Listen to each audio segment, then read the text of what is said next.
In 1887, a Lakota chief named Red Cloud sat across from government officials in Washington, D.C., holding a document that would strip his people of two-thirds of their remaining homeland. The officials explained that the General Allotment Act would help his people by giving them individual plots of land, just like white farmers. What they didn't mention was the mathematical sleight of hand buried in the legislation. After giving individual allotments to tribal members, the surplus land, millions upon millions of acres, would be opened for white settlement at bargain prices. Red Cloud couldn't read English, but he understood betrayal. "They made us many promises, more than I can remember," he later said, "but they never kept but one. They promised to take our land, and they took it." What happened next was the largest land theft in American history, a systematic campaign that transferred 90 million acres, an area larger than Germany, from Native American ownership to white settlers, corporations, and the federal government. This wasn't the chaotic violence of frontier warfare or the dramatic battles that fill Hollywood westerns.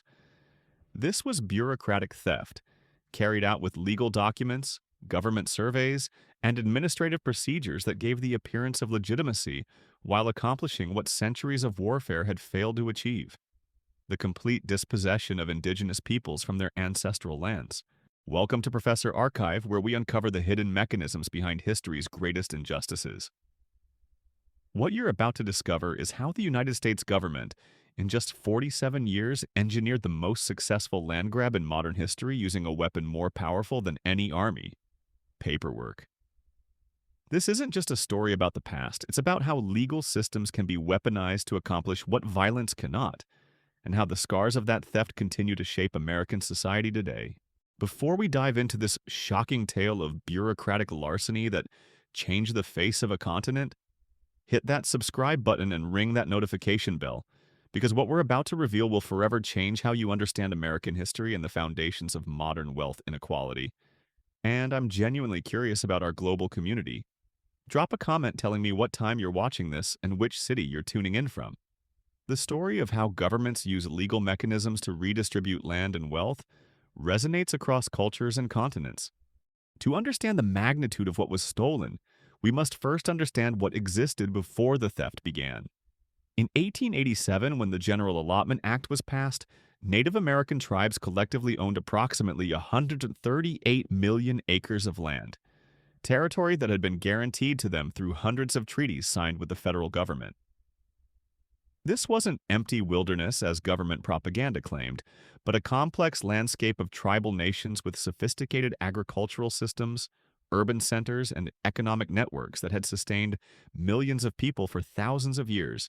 The Cherokee Nation alone controlled territory larger than several European countries, with a written constitution, a Supreme Court, a bicameral legislature, and a thriving agricultural economy that included large-scale farming operations, cattle ranching, and even enslaved labor adopted from white settlers. The Cherokee had their own newspaper, published in both Cherokee and English, and a literacy rate that exceeded that of neighboring white populations. The Osage Nation in Oklahoma sat atop some of the richest oil deposits in North America, making them per capita the wealthiest people in the world by the 1920s. Their territory included not just mineral rights, but vast grazing lands that supported sophisticated cattle operations and agricultural enterprises that generated enormous wealth. But the real prize wasn't just individual tribal territories. It was the collective scope of indigenous land ownership that blocked American expansion across an entire continent. Native American tribes controlled most of the Great Plains, significant portions of the Mountain West, and vast stretches of territory that white settlers and railroad companies desperately wanted for agriculture, mining, and development. The problem faced by land-hungry Americans wasn't military. By 1887, the Indian Wars were largely over, and most tribes had been confined to reservations. The problem was legal. Those reservations had been established through treaties that the Constitution recognized as the supreme law of the land, giving tribal nations legal protections that couldn't simply be ignored or violated without consequences. The solution was the General Allotment Act, also known as the Dawes Act, a piece of legislation so cleverly designed that it accomplished complete dispossession while claiming to help Native Americans assimilate into American society. The Act's stated purpose was humanitarian. It would break up the barbarous system of collective tribal ownership and give individual Indians the benefits of private property ownership that would civilize them and prepare them for American citizenship. The mechanics of the theft were brilliant in their simplicity. Each tribal member would receive an individual allotment of land, typically 160 acres for heads of households, 80 acres for single adults, and 40 acres for children. The government would survey tribal territories, assign individual plots to tribal members, and then declare any remaining surplus land available for white settlement. The mathematical genius of this system was that it guaranteed massive land theft regardless of tribal population. Even if every single tribal member received the maximum allotment, the collective individual holdings would never equal the total tribal territory, because individual allotments were calculated to provide sufficient land for subsistence farming, not to preserve tribal territorial integrity. Consider what happened to the Ojibwe Reservation in Minnesota. The reservation originally contained 837,000 acres. After individual allotments were distributed to tribal members, 525,000 acres were declared surplus and opened for white settlement. Nearly two-thirds of the reservation disappeared overnight, sold to white settlers for as little as $1.20 per acre, land that would soon be worth hundreds of times more as agricultural and timber values increased. But the theft was even more systematic than the surplus land sales. The individual allotments came with restrictions designed to ensure that tribal members would eventually lose their land as well. Allotments were held in trust by the federal government for 25 years, during which Indians couldn't sell, mortgage, or even lease their land without government permission. This trust period was supposedly designed to protect Indians from unscrupulous white buyers, but it actually prevented tribal members from using their land as collateral for loans or economic development, while making it impossible to adapt to changing economic conditions. When the trust period expired, allotments would become regular private property subject to state and local taxation. Since most tribal members had been prevented from developing their allotments economically during the trust period, they often couldn't afford the tax payments and were forced to sell their land to pay tax debts. Even when tribal members could afford taxes, they often couldn't resist the enormous profits available from selling land that had dramatically increased in value due to railroad development and agricultural expansion. The Menominee tribe in Wisconsin provides a perfect example of how this system worked in practice. Their original reservation covered 235,000 acres of prime forest land. Individual allotments totaling 40,000 acres were distributed to tribal members, leaving 195,000 acres of surplus land that was sold to white timber companies for a fraction of its value. Within 20 years, most of the individual allotments had also been sold or lost to tax foreclosure, leaving the Menominee with less than 5,000 acres of their original territory. The speed of the dispossession was breathtaking. Between 1887 and 1934, when the allotment system was finally ended, Native Americans lost 90 million acres of land, 65% of their total holdings in less than half a century. This wasn't gradual erosion over generations, but systematic theft accomplished through legal mechanisms that made resistance nearly impossible. The techniques used to accelerate the land loss were sophisticated and ruthless. Government agents actively encouraged tribal members to sell their allotments, often providing misleading information about land values and future economic prospects. Oil and mineral companies used fraud, intimidation, and murder to acquire valuable allotments, particularly in Oklahoma, where oil discoveries had made many Indian allotments enormously valuable. The Osage murders of the 1920s represent the most extreme example of how valuable Indian land was acquired through criminal means. White settlers systematically married into Osage families, then murdered their spouses and children to inherit oil-rich allotments. At least 24 Osage tribal members were murdered between 1921 and 1926, with the FBI eventually documenting a conspiracy involving dozens of white settlers who had planned to eliminate the entire Osage Nation to steal their oil wealth. The murders only stopped when federal agents intervened, but not before millions of dollars in oil revenues had been stolen through inheritance fraud. But individual crimes were less significant than the systematic legal mechanisms that made such theft possible and profitable. The Bureau of Indian Affairs actively facilitated land sales through policies that prioritized assimilation over tribal economic development.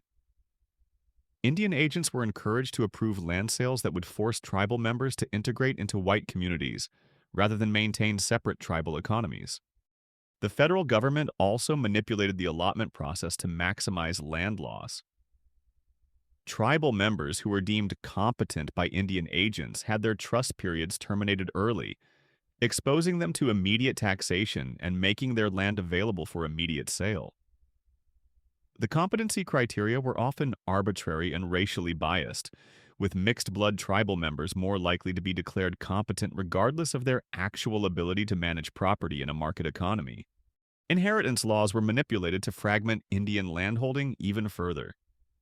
When allottees died, their land was divided among all heirs, rather than being passed intact to a single successor.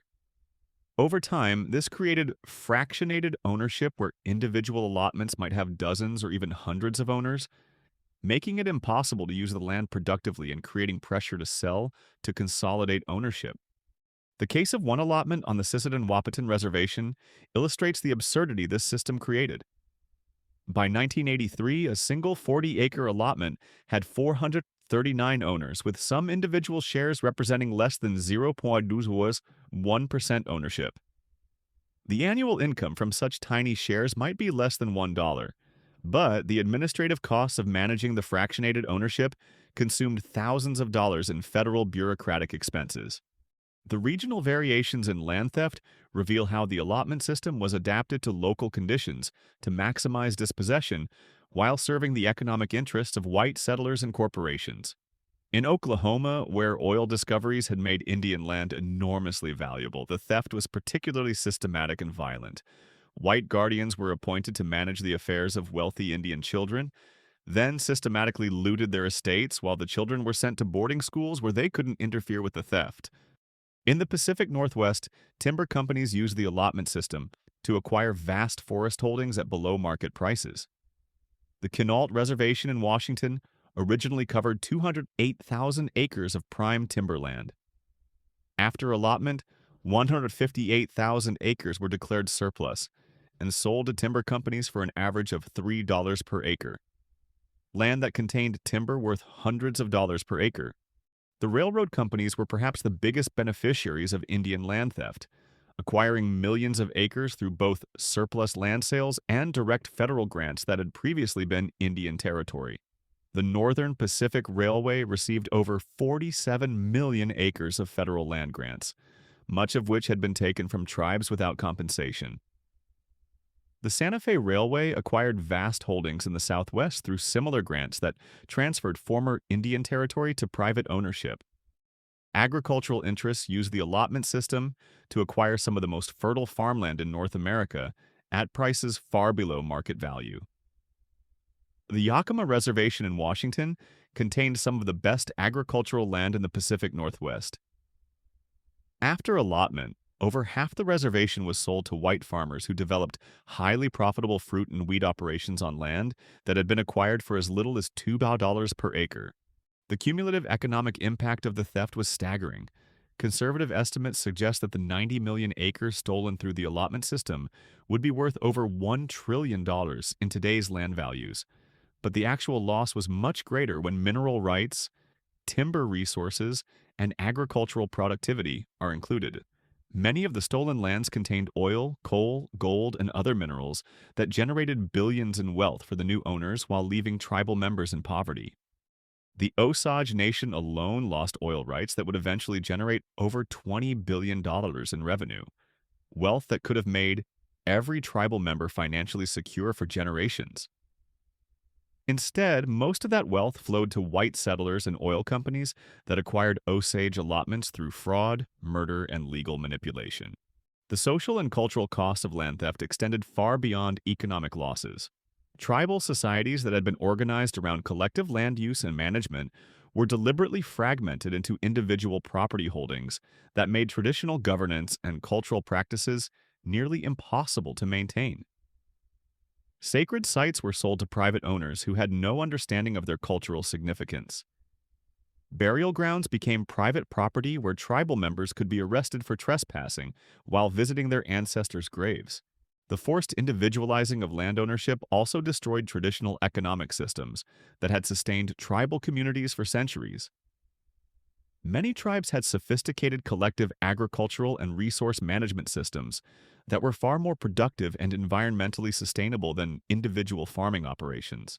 The buffalo commons of the Great Plains, managed collectively by multiple tribes, had sustained millions of buffalo and thousands of people for centuries before being destroyed by individual property ownership that made collective resource management impossible. The educational component of the allotment system was equally destructive. Indian children were forcibly removed from their families and sent to boarding schools designed to kill the Indian and save the man through cultural genocide that made them strangers to their own communities. These children returned home unable to speak their native languages or participate in traditional cultural practices, but also unprepared for the economic challenges they faced as their families' lands were systematically stolen. The boarding school system wasn't just cultural destruction, it was economic preparation for land loss.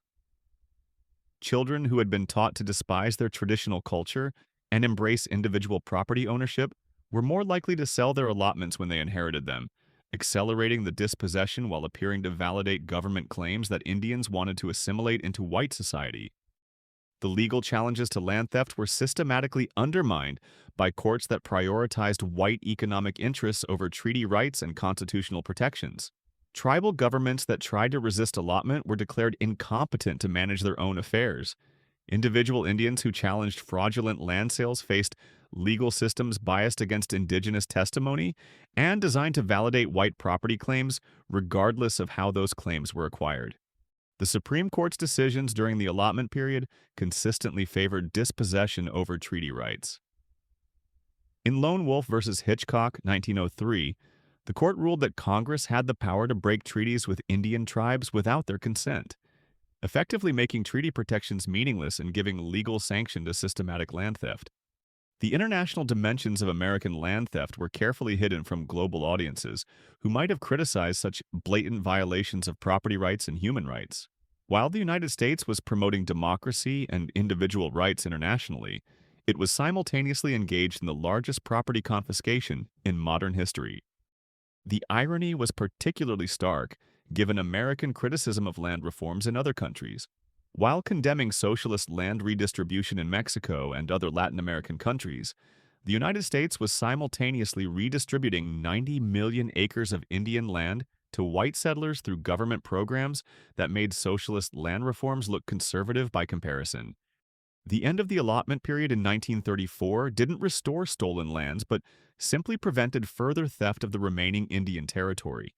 The Indian Reorganization Act stopped the allotment process and allowed tribes to begin reconstituting their governments, but it didn't address the massive land theft that had already occurred, or provide mechanisms for tribes to recover stolen territory. By 1934, tribal landholdings had been reduced from 138 million acres to just 48 million acres, with much of the remaining land being desert, mountain, or otherwise marginal territory that white settlers hadn't wanted. The prime agricultural land, mineral resources, and timber holdings had been systematically transferred to white ownership, creating patterns of wealth and poverty that persist today. The legal and political obstacles to land recovery remain formidable. Most stolen Indian land is now owned by people who had no direct involvement in the original theft, but purchased property in good faith from previous owners. Courts have generally protected these innocent purchasers rather than requiring them to return stolen property to its original owners. The economic development of stolen Indian lands created additional obstacles to recovery. Agricultural improvements, urban development, and industrial facilities on former Indian land represent billions of dollars in investment that would be lost if the land were returned to tribal ownership. The political power of current landowners far exceeds that of tribal governments seeking to recover their ancestral territory. Some modest progress has been made through federal programs that allow tribes to purchase land within their former reservations, but these programs operate at scales far too small to address the magnitude of the original theft. The land buyback program has spent over $2 billion to purchase approximately 3 million acres of fractionated allotments, but this represents less than 3% of the 90 million acres that were stolen. The continuing impact of land theft shapes virtually every aspect of contemporary tribal life. Reservations that were reduced to marginal lands often lack the natural resources needed for economic development, perpetuating poverty and dependence on federal aid. Sacred sites that were sold to private owners remain inaccessible to tribal members for religious and cultural practices that require access to specific landscapes.